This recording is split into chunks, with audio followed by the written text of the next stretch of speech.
The judgment of weakness. When diplomacy became our death sentence. The Galactic Assembly had made their decision. Humanity was too weak to survive. Ambassador Chen stood in the center of the Grand Chamber, surrounded by representatives from 200 civilizations. The chamber was a marvel of engineering, a crystal sphere floating in the void between galaxies where the most powerful species gathered to decide the fate of lesser worlds. Today, they were deciding humanity's fate. The human petition for protection is denied, announced High Chancellor Vorn. He was a Crithian, a being of pure crystalline thought that existed in multiple dimensions at once. His voice resonated through every mind in the chamber simultaneously. After extensive review, this assembly has determined that humanity lacks the fundamental qualities necessary for survival in galactic society. Chen felt her heart sink. She had spent 3 years preparing for this moment. 3 years gathering evidence, making arguments, pleading with anyone who would listen. Earth needed protection. The Devourers were coming, and humanity could not fight them alone. With respect, Chancellor, Chen said, keeping her voice steady despite the fear clawing at her throat. We have shown you our technological achievements, our cultural diversity, our capacity for cooperation and innovation. What more do you need? Strength, said General Thax of the Wardonic Empire. He was 12 feet tall, covered in armored plates that had evolved over millions of years of constant warfare. You have none. Your military is primitive. Your weapons are toys. Your people have known peace for too long. Peace is not weakness, Chen protested. In this galaxy, it is, said Merchant Queen Solace of the Trader Collective. Her 6 eyes regarded Chen with something that might have been pity. We have studied your history, Ambassador. Yes, you fought wars in your past. But for the last 3 centuries, you have chosen diplomacy over conflict. You have dismantled your weapons. You have forgotten how to be dangerous. We chose peace because we learned from our mistakes, Chen said. We nearly destroyed ourselves with our own violence. We decided there had to be a better way. A noble sentiment, said Chancellor Vorn. But the Devourers do not care about nobility. They consume everything in their path. Species that cannot defend themselves are simply absorbed. That is the reality of this galaxy. Chen looked around the chamber desperately. 200 species, and not one would meet her eyes. They had already made up their minds. The ancient agreement. There must be something we can do, Chen said. Some way to prove ourselves. There is one option, said Vorn slowly. The trial of ascension. If humanity can survive 30 days against a Devourer scout fleet without outside assistance, we will grant you full protection under assembly law. Chen's blood ran cold. A scout fleet meant at least 500 ships. Earth's entire defense force numbered maybe 200 vessels, most of them designed for peacekeeping operations, not war. That's impossible, she whispered. Yes, agreed Thax. Which is why we offer it. Your species chose peace, Ambassador. Now you will live with the consequences of that choice. Or more likely, you will die with them. The chamber erupted in a sound that might have been laughter. Chen felt tears of rage and helplessness burning in her eyes. They were condemning her entire species to extinction, and they thought it was funny. The vote is concluded, announced Vorn. Humanity is denied protection. You have 60 days to evacuate any citizens currently in assembly space. After that, you are on your own. The crystal sphere began to dim, signaling the end of the session. Chen was being dismissed. Being sent home to tell her people that they had been abandoned by the galaxy.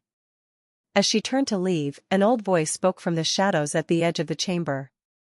Wait. Everyone froze. That voice belonged to someone who rarely spoke in assembly sessions. Someone so ancient that even the oldest species treated them with careful respect. Keeper Morith stepped into the light. He was a sentinel, one of the galaxy's oldest species. His body was humanoid but covered in smooth, dark material that absorbed light.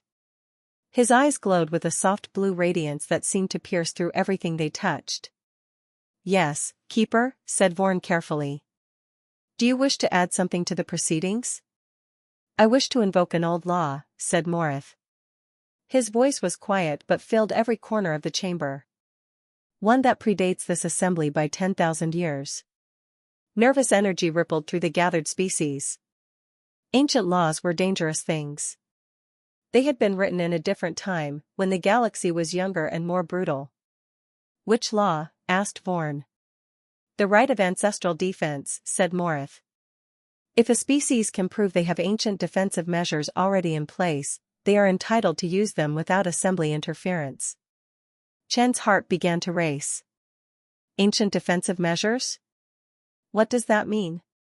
Morith turned to look at her with those glowing eyes. It means, Ambassador Chen, that humanity is not as young as you believe. And not as weak as these fools assume. The hidden truth. The assembly chamber erupted in confusion. Chancellor Vorn raised his crystalline appendages for silence. Keeper Morith, humanity has only been spacefaring for 400 years. They have no ancient defenses. Wrong, said Morith simply. He gestured, and a holographic display appeared in the center of the chamber. It showed Earth from space, beautiful and blue and fragile. What you see is a young civilization, Morith continued. What you don't see is what lies beneath. The image zoomed in, diving through Earth's atmosphere, through the oceans, deep into the crust of the planet itself. There, in caverns that seemed impossibly large, something waited. Chen gasped. She had never seen anything like it. None of humanity had. Impossible, breathed General Thax. Those structures are older than your empire, interrupted Morith. Older than most civilizations in this chamber. They were built approximately 50,000 years ago, during the last Great Galactic War. But humans didn't exist 50,000 years ago, protested Merchant Queen Solace. Not as a technological species. Correct, said Morith. But the precursors did. And they were very fond of Earth. A shocked silence fell over the assembly. The precursors were legend. An ancient civilization that had once ruled half the galaxy before mysteriously vanishing. Every species had stories about them, but no one knew what had really happened. The precursors seeded many worlds with defensive systems, Morith explained. Most of those worlds are dead now, their defenses triggered and depleted in wars long forgotten. But Earth. He smiled. Earth's defenses never activated. They have been waiting, dormant, for the species that evolved there to grow up and need them. Chen found her voice. Why didn't we know about this? Because the precursors designed it that way, said Morith. The defenses only reveal themselves when the species faces extinction. When all hope seems lost. That is the condition for activation. He turned to address the full assembly. Humanity stands at the edge of destruction. The devourers are coming.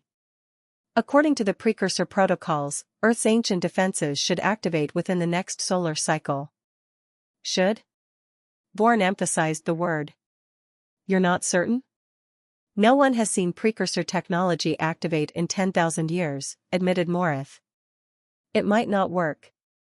It might have decayed. Or. He paused. It might work exactly as designed. In which case, everyone in this chamber will remember this day very differently. General Thax laughed, a booming sound like rocks grinding together. You're basing humanity's survival on fairy tales and ancient myths? Even if this defense system exists, it's been buried for 50,000 years. Nothing lasts that long. Precursor technology does, said Morith quietly. That's what made them so dangerous. The return home. Chen stood in the transport pod, watching the assembly station shrink behind her. Her mind was spinning with everything she had learned. Ancient defenses. Precursor technology.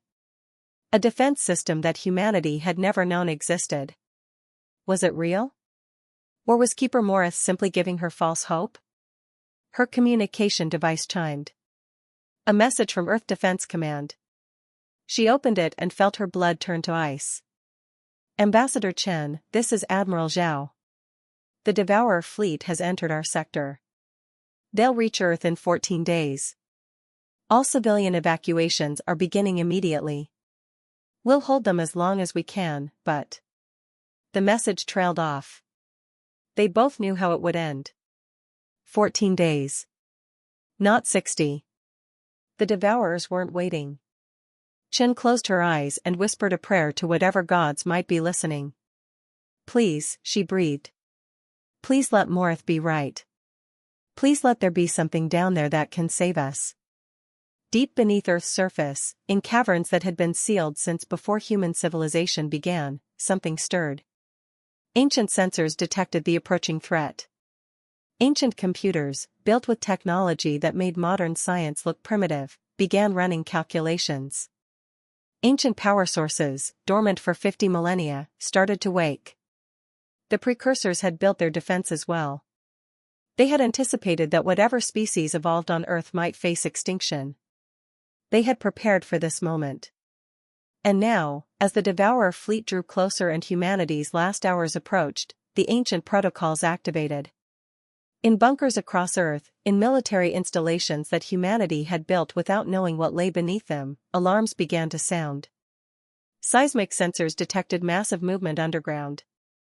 Energy readings spiked off every scale. Something was rising. Something vast. Something that had been waiting for this exact moment for 50,000 years. Admiral Zhao stood in Earth Defense Command, staring at the readings in disbelief. What is that? He demanded. What's happening under Beijing? Under New York? Under every major city? His sensor officer's voice shook as she replied. Sir, there are structures. Massive structures rising from beneath the crust. They're made of materials we don't recognize. Power signatures are, sir, they're beyond anything we can measure. Zhao pulled up the visual feeds. Across Earth, the ground was opening. Not violently, not destructively, but with precision that suggested intelligence. And from those openings, things were emerging. Towers of black metal that seemed to drink in light. Weapon platforms that bristled with technology no human had designed. Shield generators that wrapped the entire planet in a cocoon of energy so dense it looked like a second atmosphere. Precursor defenses, Zhao whispered. They're real. Morith was telling the truth. On every screen, a message appeared.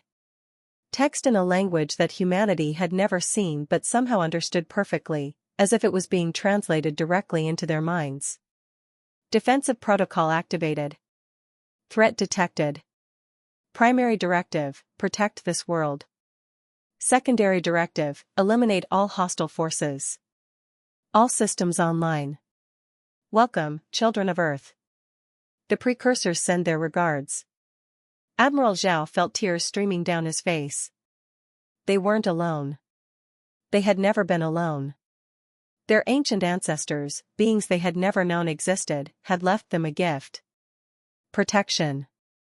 The Devourer fleet was still coming. 500 ships designed to consume worlds. But now, Earth was ready.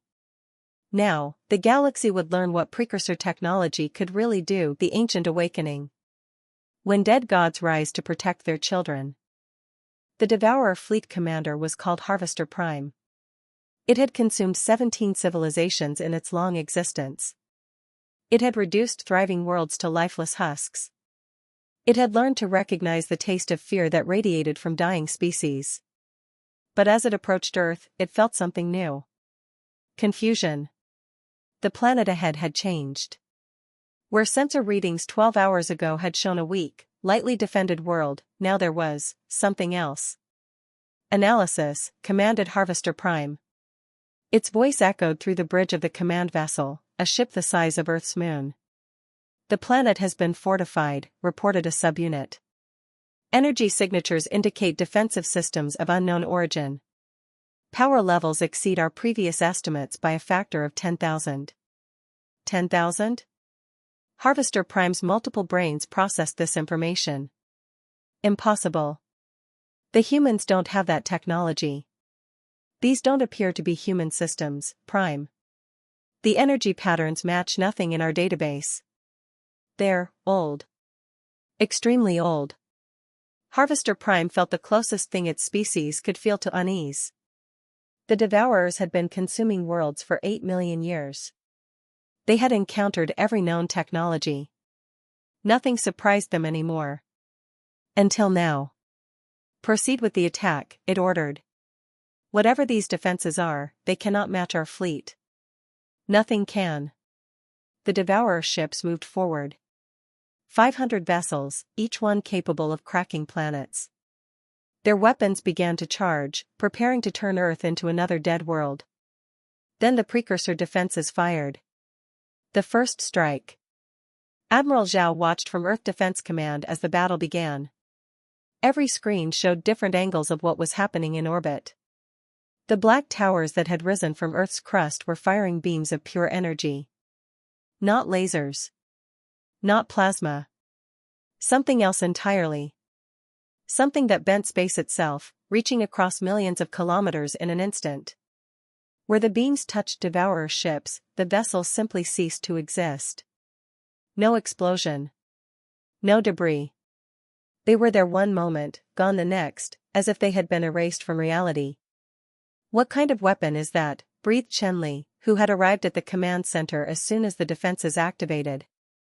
I don't know, admitted Zhao. But it's working. In the first 30 seconds, 50 Devourer ships vanished. In the first minute, 100. The alien fleet tried to scatter, to retreat, but the precursor systems tracked every target with impossible precision. The shield generators had created a barrier around Earth that nothing could penetrate. Devourer weapons struck it with enough force to shatter moons, but the shield didn't even flicker. This is incredible, said Chen. The precursors built these defenses 50,000 years ago, and they still work perfectly. Better than perfectly, said Zhao. He pointed at a tactical display. Look at how they're fighting. The towers are communicating with each other, coordinating their fire.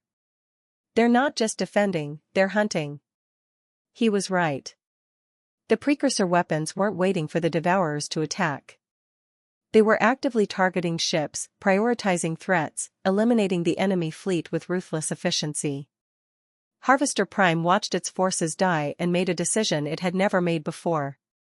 Retreat, it commanded. Full retreat. Jump to hyperspace immediately. But when its ships tried to activate their faster-than-light drives, nothing happened. Report. Harvester Prime's voice held something new, panic. Hyperspaces, blocked, Prime. Something is preventing jump drive activation. We're trapped in normal space. On Earth, one of the precursor towers was generating a field that locked down the entire region of space. Nothing could escape through hyperspace. The Devourers would have to fight or die. They chose to fight. The full power revealed. The remaining Devourer ships formed up and launched everything they had. Missiles by the thousands. Energy weapons that could boil oceans. Kinetic projectiles moving at near light speed. The assault was devastating enough to destroy entire solar systems. The precursor shields absorbed it all without strain. Then the defenses showed what they could really do. The black towers began to change shape. They weren't static structures, they were transformations, shifting and reconfiguring based on the tactical situation. Some split into smaller units that launched into space. Others merged together to create larger weapons platforms. Within minutes, Earth was surrounded by a fleet of precursor drones. Each one was small, no bigger than a human fighter craft, but they moved with speed and precision that made them nearly impossible to hit. They tore through the Devourer fleet like sharks through fish. My God, whispered Chen. How many are there? Sensors show over 10,000 drones deployed, reported an officer. And more launching every second. The towers are manufacturing them in real time. Manufacturing? Zhao stared at the readings. You mean they're building new weapons while fighting?